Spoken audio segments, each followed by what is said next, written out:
Bozo. I'm the executive chef here at the Ironbridge Wine Company in Columbia. I'm going to show you guys how easy it is to brine a turkey or a chicken. First things first, we have 3 gallons of warm tap water. Then we're going to add 2 cups of salt and 2 cups of sugar. Give it a little mix.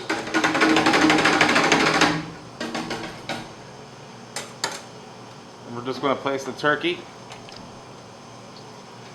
slowly in the water. We're going to make sure it's covered.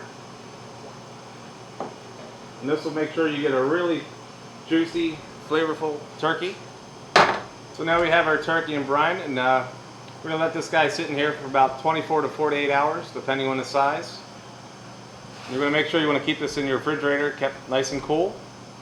And you'll be shocked at the difference this really makes in your turkey. And once you do it once, you'll always do it again, and you just keep brining your turkeys.